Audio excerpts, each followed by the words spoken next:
उम्मीद है आप लोग बढ़िया होंगे क्योंकि यहाँ तो एवरीथिंग इज फाइन, सब चंगासी।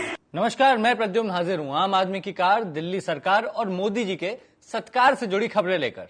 किस खबर ने दी टेंशन, किसने मचाई आफत, किसने किससे क्या कहा, कौन हुआ आहत, पूरे हफ्ते का डोज लेकर हाजिर है पंचायत। आज का ये कार्यक्रम बहुत अहम है। सबसे पहले बात पीएम मोदी की। घूम फिर करके फिर तनाव आ गया।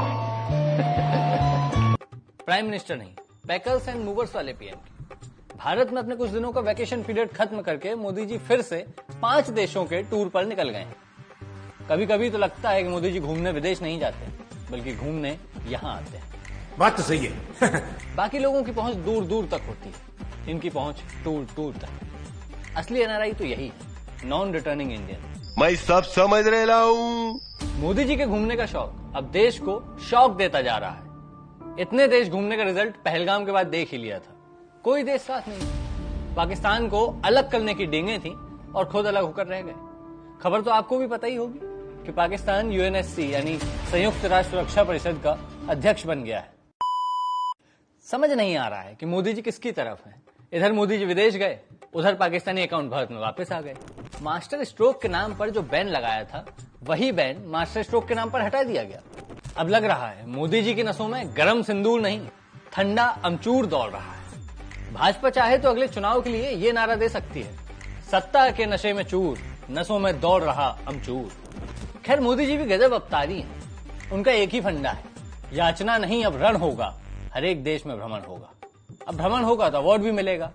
हर देश का हाईएस्ट सिविलियन अवार्ड पा चुके हैं।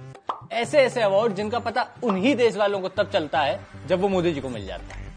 कुल 195 देश हैं, इनका टारगेट है 200 देशों से अवार्ड लेने का।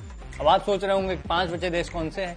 अरे भाई, अपने देसी कोलंबस हैं, अभी खोजेंगे तब फिर अवार्ड लेंगे जी। तो मोदी सरकार के बाद चर्चा में दिल्ली सरकार भी रही। उनके अपने अलग कारनामे हैं। ऐसा कारनामा जिसने एक झटके में 62 लाख कारों को बेकार कर दिया। फरमान सुना दिया गया कि 10 साल पुरानी डीजल और 15 साल पुरानी पेट्रोल कारों को तेल नहीं मिलेगा और उन्हें पेट्रोल पंप से ही उठा के स्क्रैप कर दिया जाएगा। हाल देख रहे हो, सीजन आम का है, लेकिन सरकार आम आदमी को चूसने में लगी है। मस्त जोक मारा रे, ये हंस रहे हलकट हंस। सरकार कुछ और न करे तो इन कारों में वही तेल डाल दे जो वो जनता का निकाल रही है। मस्त प्लान है। बवाल हुआ तो इस पर भी सरकार ने यूटर्न ले लिया। दिल्ली सरकार की बात चल रही है तो सीएम रेखा की भी बात कर लेते हैं। सीएम बन गई रेखा। रेखा वो अपना नया बंगला सजवा रही हैं। 24 एसी, 6 टीवी, 10 लाख की जुआ। तुम्हारे पास क्या है गरीब? खैर, इस सब के समेत 60 लाख रुपए का खर्च करके महल सजाया जा रहा है, वो भी ऐसे देश में जहां पर हर आदमी पर लगभग 5 लाख रुपए का कर्जा है।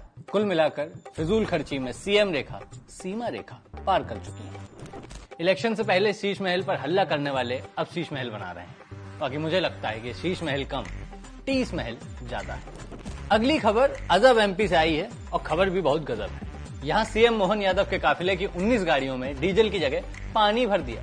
बाकी बातों का पता नहीं, लेकिन पंप वाले की ईमानदारी की दाद देनी पड़ेगी। उसने अपने कस्टमर्स में कोई भेदभाव नहीं किया। शाबाश बेटा, बहुत बढ़िया मुन्ना। बाकी मानसून के सीजन में मोदी सरकार ने एक नई योजना शुरू की है, प्रधानमंत्री सड़क में सुरंग योजना। 2 फोटो देखिए, एक केंद्रीय मंत्री सिंधिया के इलाके की, दूसरी पीएम मोदी के संसदीय क्षेत्र की। और जाते जाते हमारी डोनाल्ड ट्रंप से एक गुजारिश है, वो मोदी जी को बुलाकर उस युद्ध में भी सीज फायर करा दें जो उन्होंने देश की जनता के खिलाफ छेड़ रखा है।